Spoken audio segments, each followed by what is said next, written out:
dear beloved, Boss Mike Cervera. Isa rin itong nasa Colelat.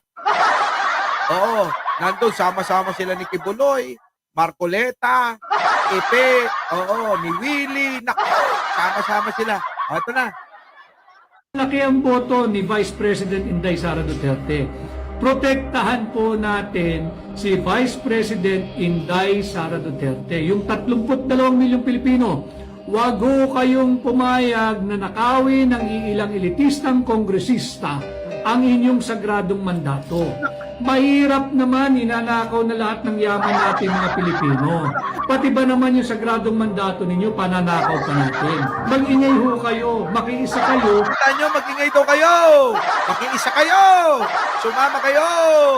Sumama kayo sa mga rally nila. Dahil pag nag-rally ang mga DDS, kasama siya, lalabing 30 na, kasama anino. O, kaya walang may pagmalaking mga rally itong mga ito, rally ng iglesia ang ginagamit nila. Kanila daw yun. Ha? Diba? Kanila daw yun. Yung rally ng iglesia, sila daw yun. Ako, gusto po. Oh, eto na. Huwag natin tapusin. Dito na tayo. Bigyan natin reaction. Oh, pasok. Higit pong malaki ang boto ni Vice President Inday Sara Duterte. Protektahan po natin si Vice President Inday Sara Duterte. Yung 32 milyong Pilipino, wag ho kayong pumayag na nakawin ng iilang... Teka muna, tinanong mo ba kung ilan ang loyalista sa 32 milyon na bumoto sa kanya?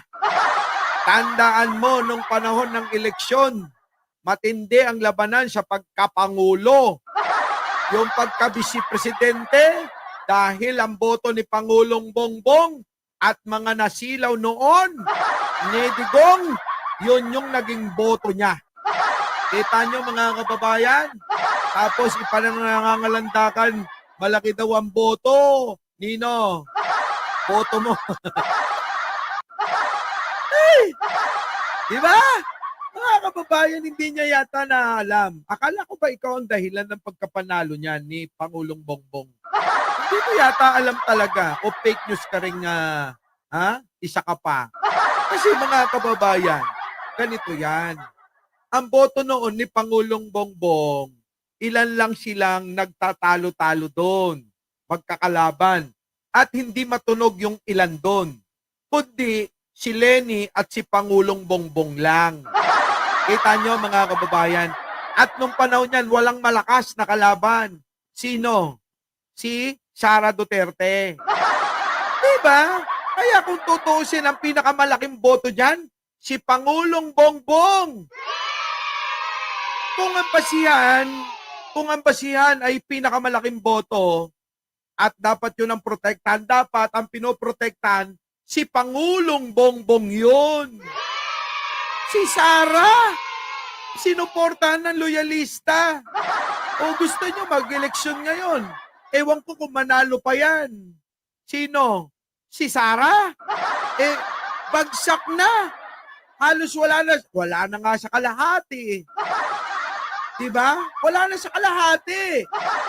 Kahit na ilaban mo ngayon, kahit nga siguro ako lumaban dun, hindi mananalo yun. Diba? Mga kababayan, wala na si Sara. Bakit?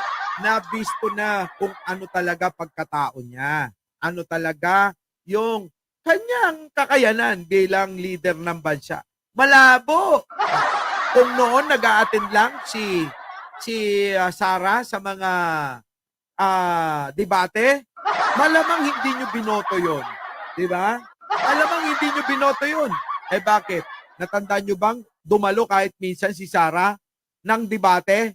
Kasi iniwasan nila dahil alam ni Martin Romualdez na mahina talaga siya. Kapag sumabak ka dyan, naku, matatalo ka. Kaya iwas na lang tayo, sabihin mo, ano pang kailangan pagdebatihan? Kung ako naman ang nangunguna, yun ang kanilang propaganda noon. Kaya dapat kung si Sara, magpasalamat kay Speaker Romualdez. Bilang kanyang campaign manager, abay niligtas siya't na ipanalo siya. Ngayon mga kababayan, inaaway niya na. Kaya sa susunod na halalan, wala na. Wala nang makakapagpanalo kay Sara. Kahit isama nyo pa yan. Siya. Oo. Wala. Kakain ng alikabok yan si Sara. Kahit pa, sabihin nyo, kung sino na lang ilaban dyan, wala nang pipili kay Sara. Yung mga iba dyan na naniniwala pa. Sino? Yung mga naniniwala sa mga Duterteng mga tanga. Yun, maniniwala, boboto dyan. Pero hanggang dun na lang yung mga yan. Bukod dun, mga kababayan, wala na. Ito mga kababayan, sa darating na eleksyon, 2025, o ngayon, sa Mayo. Ito na lang pagbasihan natin. Kapag naipanalo ni Digong si Bato, si Ipe, si Marcoleta, si Kibuloy, yun, maniwala pa kayo na maipapanalo nila si Sara. Pero hanggat hindi nabubuo o naipapanalo yung nabanggit ko, mga kababayan, malabo. Malabo na maipapanalo nila. At saka to! At saka ito pala. Dapat maipanalo nila ito. O kung hindi nila mapapanalo to kasama ni Marcoleta, ni Kibuloy, malabo na manalo si Sara sa 2028 pa. 2025 pa lang, bagsak na siya. Tandaan nyo, ilang taon nang nagdaan, 3 taon, hindi na umangat ang kanyang rating, Wala na. O ito, ano pinaglalaban ni Vic? Elitistang kongresista ang inyong sagradong mandato. Ano sagradong mandato? Nangyari na, tagawan na. Ano pa problema? Ngayon nagsisisi ang karamihan. Bakit binoto pa yan? Si Sara? Diba? Maraming mga tao nagsisisi talaga. Sabi nila, si binoto ko lang naman kasi kasama ni Pangulong Bongbong Marcos. Kung hindi si Pangulong Bongbong Marcos, ang kasama niyan, hindi namin iboboto yan. Tama, mali? Iboboto nyo ba si Sara? Kung hindi ka ticket ni Pangulong Bongbong Marcos, hindi nyo iboboto yan. Pupusta ko ng 500. Mahirap naman, ninanakaw na lahat ng yaman nating mga Pilipino. Pati ba naman yung sagradong mandato ninyo, pananakaw pa natin? Ayun na nga dapat namin sabihin Mahirap naman, ninanakaw na lahat ni Sara ang ating kaban ng bayan Tapos, pati ba naman yung mandato namin nanakawin pa? Kasama kayo na nang uuto sa milyong-milyong mga Pilipino na naniniwala na talagang loko-loko talaga to Sara na to. Pero kayo, pinipilit nyo mabuting tao si Sara, saan banda? Di ba? Saan banda? Saan banda naging mabuti si Sara? Ilang taon na siyang vice-presidente, naging DepEd secretary. Hanggang ngayon, wala pa rin maipakita. Kahit na anong proyektong ginawa niya. Maliban na lang. Saan? Sa pagtatatanim, oo. Pagtatanim ng alin, Boss Mike? Kung ano-ano yung tinatanim na na mga, ano ba yun? Ano ba yung mga tinanim niya? Hindi naman yung hotdog yun. Oo. Diba? Dati nagbabaon. Ngayon, binabaonan. Oo. Tama. Binabaonan talaga. Hindi, Boss Mike ko talaga. Hindi. Nasa na yun? Nawala na. Hanapin ko. Kung nandito pa yung, ayan yan lang yung alam niya. Yan. Di ba?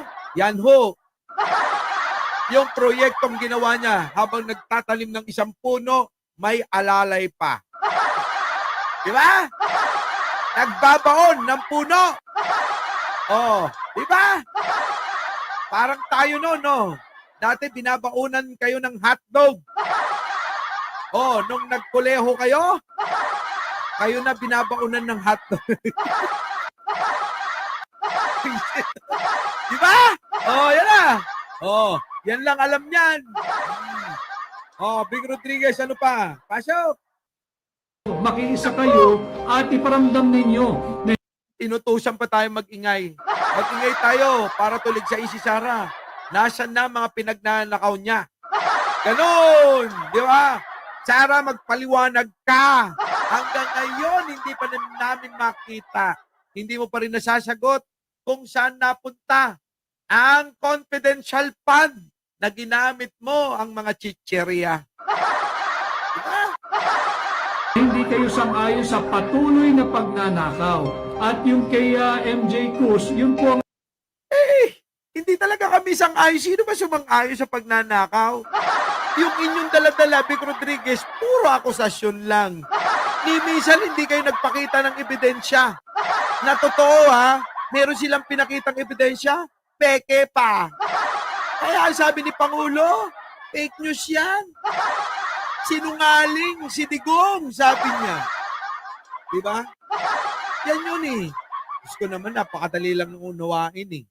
Oh, panay kayo bintang akusasyon, merong nagnanakaw. Oh, ayaw nyo nun, kanyo. 'Di ba? Etong si Sara, ayan na lantaran ng ebidensya. Bakit di namin kayo marinig? Natulig sa si Sara. Yun lang naman tanong ko dyan eh. Kung kayo talaga'y totoo at kayo ay sincero sa taong bayan, dapat wala kayong sinisino. Kaso, mga kababayan, tayo. Kung tayo makakakita ng ebidensya, yung totoong ebidensya, na nagnanakaw si Pangulo, bakit hindi natin tutuligsain? Diba? Pero itong mga nagsasalita na para daw sila sa bayan at kami ay galit sa magnanakaw, bakit si Sara? Lantaran na pag nanakaw niya. Di minsan narinig ba natin yung mga yan? Tuligsain si Sara? Putik! Vic Rodriguez, huwag kang mambola.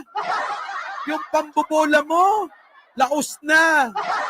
Marami nang nabiktima si Arnold Lopez dyan na mga babae. Ay, ako pala. Sorry. Diba? Wala. Laos na yung pambobola mo na yan eh. aking sagot na hindi naman po natin malalaman kung nasa DNA talaga ng tao ang pagiging mandarambong at nakaw dito, nakaw doon ang layunin. Nasa Ayun na nga ang tanong namin, mga kababayan. Di ba? Ganon talaga, nasa jeans na ng mga Duterte ang pagnanakaw siguro. Kung hanggang ngayon, mga kababayan, hindi pa rin may paliwanag ni Sara kung saan niya dinala ang confidential fund niya. At pakisagot na rin kung sino si Mary Grace Piatos, Kokoy Villamin, Tempura Nova, at si Uishi. At sama mo na si McDonald Chippy. O di ba? Bakit hanggang ngayon wala pa rin kaliwanagan yan? Pakisagot. O sa mga DDS dyan, mahal ko kayo, pero gusto ko ng kasagutan bago nyo ako maingganyo. Maiingganyo nyong lahat ito kapag nasagot ninyo yung tanong namin na bakit hanggang ngayon hindi pa rin nasasagot yung pamilyang chichirya na nakinabang sa confidential fund ni Sara. Di po ba, mga kababayan? Hanggang ngayon wala pa rin kasagutan. Hanggang ngayon umiiwas pa rin siya. Nandun na't namundok, nag-umakyat pa ng Mount Apo, nagpatato. Oh, piruin mo, nakuha mo ng umakyat sa bundok, nakuha mo ng magpatato, pero hanggang ngayon wala pa ring sagot sa lahat ng mga katanungan ng mga Pilipino. Pero ito, pinagtatanggol. Kailangan daw na dapat suportahan si Sara. Pero ni minsan, binatikos niya ba? Kung para sa bayan talaga kayo, wala dapat pinapaboran kahit alam nyo na. Diba? Na may ninakaw yan. Tama mali, mga kababayan. Tama mali. Oh. Kaya eto, hirap na. Alam mo, Vic Rodriguez, kapahiyaan yan. Pag natalo ka bilang senador, naku, malaking kantsawan yan. Yung mga kaibigan mo, dati nakakilala ko, kakantsawan ka ng mga yan. Pag natalo, yung mga kandidato ni Digong, naku, malaking kantsaw ito. Kaya hanggang sa ngayon, mga kababayan, gusto nilang pigilan ang nalalapit na halalan. Alam nyo ba yon? Yung chismis na yan? Nasabi ko na ba? Ewan ko kung nasabi ko na sa inyo ha. Pero mga kababayan, ang grupo ni Duterte ay pilit nilang pinipigilan wag matuloy ang darating na halalan. Bakit, kanyo? Kasi karamihan sa kanila talunan. At nanganganib din si Digong na matalo sa Davao. O, kapag natalo yung mga yan, yun na yung hudyat ng katapusan ng mga Duterte at kasamahan. Diba? At maraming mapapahiya dyan. Nagets nyo mga kababayan? Kaya hirap na sila na na mahadlangan ang darating na halalan. Kaya halos lahat tinawagan. Tinawagan na ang kapatiran ng Iglesia ni Cristo para mag-rally para sa kanila. Tinawagan na rin daw yung mga opisyal, retirado man o aktibo sa serbisyo, pero mukhang deadma. Hindi mangyayari, mga kababayan, na ha? Ano mangyari? Hindi mangyayari, mga kababayan yan. Bakit?